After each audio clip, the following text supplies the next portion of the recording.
This video is sponsored by Fiverr. When Fiverr approached me and asked me to make a video showing how freelancers and remote workers can use Fiverr to help them live and work and travel all at the same time and have a life of freedom, I thought this was a perfect opportunity. I've been running a small business for years now where the whole team, including myself, are remote. So I've gotten pretty good at communicating through tech. So I wanted to see if I could use Fiverr to build a small business where I outsourced as much as I could.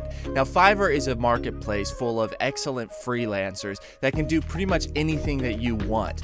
Now, if you go over and check out fvrr.co/FLORB, you can check out their services. And if you use code FLORB, you'll get a 10% discount. Go head over to the link and check that out. So I headed over to Fiverr. I set myself a budget of $2,000. The goal with the $2,000 was to be able to build a functioning online store. Once that store started bringing in revenue, the idea is to reinvest that into the store and see how much that store can grow with just a startup cost of $2,000. So the question is, what will the ROI be on $2,000 and some time and effort? So I set to work thinking about an idea. I met a fellow sailor a while back who had told me that he was affording to sail around the Mediterranean because he had built an e-commerce store that sold Photoshop and Lightroom presets through Facebook advertising. He told me that once he got the store up and running, he was spending maximum 5 hours a week managing his business. That intrigued me, and I kept it in mind for a long time and thought this was the perfect opportunity to put that idea to the test and show you guys how to do it, so I got to work. So first things first, we need a product. So I need to figure out how to get some presets made. I headed over to Fiverr and started searching. I started with searching Photoshop manipulation and contacted and paid some guys to make some presets, but none of them really turned out very well, and I didn't end up using any of those. So I spent like $23 on a freelancer who I'm not going to say his name. The stuff that he turned in, it wasn't bad. It was just that it took a lot of effort for me to get anything that I liked, and I could tell it just wasn't his forte, so I just need to move on to a new freelancer. I had selected a freelancer that was not his capabilities, it was not what I was looking for. So after maybe 5 hours and like $23, I learned that I should have been searching presets instead. It's really kind of amazing that I made that mistake. So once I did that, I found one particular user, Doc, whose page looked exactly like what I was wanting. So I messaged her, and it turned out that she had unfortunately had a motorcycle accident and was a little banged up and broke her laptop. So she said she couldn't do any work for me. And I said I understood, and if she gets better, to message me because I would like to work with her. I then focused my attention on Preset Villa, who, as the name suggests, makes custom presets. I tested the waters as I have been with any freelancers, having them start with a small order that I could check quality. The presets that Preset Villa delivered to me were acceptable, and I continued to do small orders with them while I secretly hoped that Doc would heal up and get a new laptop. I also realized that I needed product photos in order to sell the presets, so I asked Preset Village to make a collage, and I sent them over a screenshot of Doc's as an inspiration. What the Preset Villa delivered was great, and I had been very upfront with Doc and Preset Villa that I was planning on selling these presets and that they needed to be available for me to sell. So I had been upfront and clear with them in the very beginning so that I knew I was buying something that was able to be sold. So now that we've got some product, we need some branding. So what is the name of the store? I wanted something direct and to the point, but still somewhat clever. I ended up landing on the preset space. I should point out here that I wanted this store to be anonymous. I didn't want it to be called Dylan Magaster's presets or FLORB's presets. I wanted it to be able to stand independently on its own so that ideally it could be replicable. Once I had that figured out, I hopped onto Fiverr in search of someone who could build a logo. I searched for logo design on Fiverr and eventually came across Real Log Zero, who's in the United Arab Emirates, and I did what you should not necessarily do on Fiverr. I purchased an order without contacting the freelancer and discussing it first.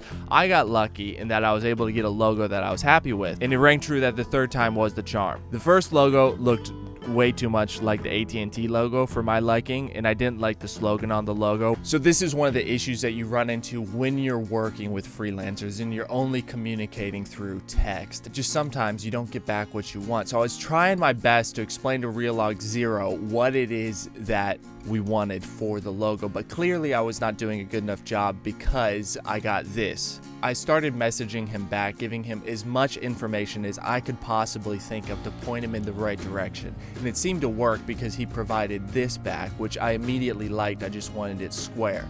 So he adjusted that for me and delivered that, and I was very happy. One of the things that I've learned with working with people, and especially with remote workers, is a lot of times you're going to send them your idea of what you want, and they're going to send you back something that is not it's not even in the realm that you were thinking of. This, especially whenever you're beginning working with freelancers, is a frustrating process, but you have to understand that it is a fixable process and that it's your own fault, because what is going wrong is either you have not explained and communicated properly the vision, or you have gotten a freelancer that is not adequately skilled to be able to execute what it is that you need done. So either you need to communicate better, or you have picked a person that is not capable, both of which are my fault. So now that I've got the logo, I need to get it animated so that I can use it in advertisements and it look professional. This time when I was on Fiverr, I spent more time reviewing the freelancers and discussing with them the concept of the animation before purchasing. This actually saved me some headache, because I was going to go with one freelancer until I asked for examples that they had done, and then quickly realized that was not what I was looking for. I came across brand_star and pitched them the vision, and in a very timely manner they returned with this, which I thought was great, and I just didn't like the corporate sound of the music. We went back and forth with feedback about sound design, and then eventually landed on this, which I'm pretty happy with considering it was only $80. So for little over $100, I went from standing on some beach with nothing but a name to a usable animated logo. Now that we've got a brand and we've got some product, it's time to start building the online store. I had been talking to a few freelancers about e-commerce store development and figured out which I wanted to work with before I was ready to build the site, so I had tech hikers ready to go. Once I processed the order, they built and delivered a website that was pretty much ready to go. I asked them to make some small adjustments, and we kind of went back and forth for a while, slowly making the website more of what I wanted it to be, and I gave them all the digital products that will be sold, and they set up the whole thing. So now that I've got a fully functioning website with products to sell, I need an ad. I contacted Boryana Sirkova in the UK and sent her the website and all the product photos, and asked her to make 3 ads that I could test and see which was the most effective. Once the order was placed, 3 days later, I received the ads.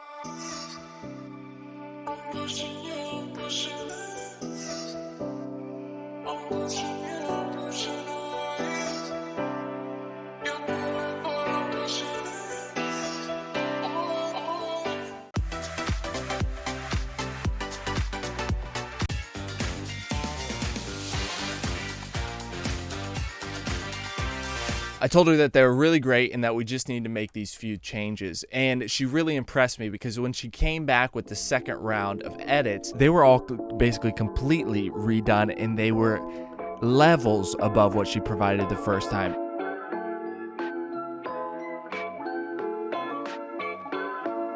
So once I received the second draft, I was very pleased and happy with what she provided. There was only one issue, and that's that there was one flash frame, just a black frame in one of the videos. So I just asked her to fix that. She fixed that, sent me that, and she even sent me thumbnails for the ads. She was a pleasure to work with, and I did not have to give her very much instruction at all. So this is what happens whenever you get a freelancer that specifies in what you need them to do. They just do it, and they do it well with very little direction. The issue is when you get a freelancer that is not skilled or specialized in what you need them to do. It's harder to find a freelancer that is the person for the job, but once you find them, the experience is a joy and a pleasure, and it makes everything so much smoother. So that's what happened here. I found the right person for the right job. I finally have everything ready to go. Throughout the course of this project, to get it to this point to where we are ready to start selling and start promoting the website on the internet and see if we can make some sales, it costs about $651.30 roughly. So that means I've got what, $1,350 that I can use in advertising. I'm going to run 3 ads, all targeting the same demographic.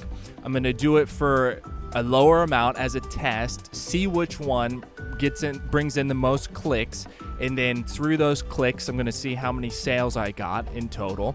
And then I will be able to do the math and figure out which ad was the most effective and if it was cost effective. And as long as it was cost effective, then I will ramp up that ad. And if it's not cost effective, then I will adjust the demographics and adjust maybe some of the copy for the ad. I think the ads are solid, so I don't think that's the issue. I think the issue is just getting the ads in front of the right eyes. Now, if you look up the male-female demographics of Instagram, you find conflicting information about the stats, but it seems like the majority of Instagram users are women. The website is already a more feminine looking website. So my whole plan is to advertise towards women ages 18 to 35 who are interested in photography. I think that'll give me a pretty clear market for these advertising. So I set up some ads targeting women ages 18 to 35 who are interested in photography. I uploaded all 3 ads, and I made sure all 3 ads were the same in every way, except for the fact that the video itself was different. That way, I could compare the results and figure out which one was the most effective. So I set a budget of 150 euros a day. I set it live, and then I just waited. Now, the next day, I logged in to check the ads, and it looked to be that the ads were decently effective. I'd gotten 293 link clicks in total, which is about 35 cents per click, and I spent about $100. So that's not too bad. 35 cents per click is not that bad. So now it's time to check the orders, and it turns out that I didn't sell anything. So I spent $100 on advertising, got 293 clicks, but didn't make a single sale. So we've clearly got an issue because once they're getting to the website, they're not purchasing. So even if I had 300 visits, if I had a 1% conversion rate, that would mean I had 3 sales, but we didn't have any sales. So that means we've got an issue now on the product page. What needs to be adjusted for that? So I thought I'll adjust the link that I'm sending them to. Instead of sending them to the home page, I'll send them to the product page and see if that changes the conversion rate and gets some sales. But the issue is that Facebook has restricted my account from advertising, and I'm not exactly sure why. It's possible because I was running VPNs, and so I was showing up in different countries, and I started doing $100 a day on ad spend, and so it says that they just saw that it was suspicious activity and want to confirm my identity. I went through the confirmation process, and Facebook allowed my personal account to be able to have access to advertising, but for some reason it's still permanently banned the preset space Facebook page. I don't know why. They never gave me a reason why. They said that it was in violation of their policies, but they wouldn't tell me which policy I had violated, and I read through their policies and I didn't see anything that said that the preset space wasn't allowed on Facebook. So they just banned the page without explanation, saying that it violated their guidelines, and then when I asked them why, they just wouldn't respond. So that's Facebook for you. So I ended up deleting that page and starting another one, and I was able to do advertisements through the boost feature. So I don't really know what's different about this ad platform versus what I was working with Facebook before, but they are 2 completely different UIs, but I'm at least allowed to advertise again. So I'm getting traffic back to the website. The issue is that people aren't buying. I'm not sure exactly what to do about that, how to confirm the sales once they get to the page. I'm a little bit stumped. There is the option to build a sales funnel, and I did find a guy that would do it for me, but he quoted me like $1,500. So I'm gonna wait, and maybe I'll do that later, but I'm not going to do that right at the moment. What I decided to do was I've reached out to my sailor friend who I originally got this whole idea from, and I asked him if I could hire him as a consultant to take a look at the website to let me know what he thinks needs to be adjusted in order to lock in some sales. So you can really see how powerful Fiverr is. I've demonstrated that you can build a functioning e-commerce store through Fiverr, and for relatively cheap, for only $650 to get it all up and running. Now, I have spent more than that on advertising. I'm still below my budget of $2,000, and I do believe that I can get the store rolling and get some sales going before I hit that $2,000 budget. Now, this whole process has been more difficult than I expected it to be, and it's taken longer than I have expected it to take. But I have demonstrated how to go about building an e-commerce store through outsourcing through Fiverr. Now, I am going to continue to focus on this store and figure out how to get it profitable, how to lock in the sales. And once I get that done, I'll make another video explaining the revenue and the profits from the store and what the ROI is on that initial investment. So head over to FVRR.co/FLORB and check out Fiverr and see how you can use it to start outsourcing your job, or maybe start a side hustle and start bringing in revenue from another source. It's always good to have multiple sources of revenue, and Fiverr is a great place to go ahead and start that process and find people that can work with you and help you build what it is you have in your mind, turn it into reality, and turn it eventually into profit. So Fiverr is an excellent resource. I highly recommend you check it out, and they have delivered things that were above what I imagined I would get for the price. It's very affordable, and on Fiverr there are also sections of Fiverr that are extremely professional and can deliver very high quality work to you for larger projects. So don't think of Fiverr as just a place for startups or for small businesses or anything like that. It is a place that you can have anything that you need done, and to a level that will satisfy you. So thank you for taking the time to watch this video. Be sure to subscribe so that you see the part 2 when that comes out, and have a great week.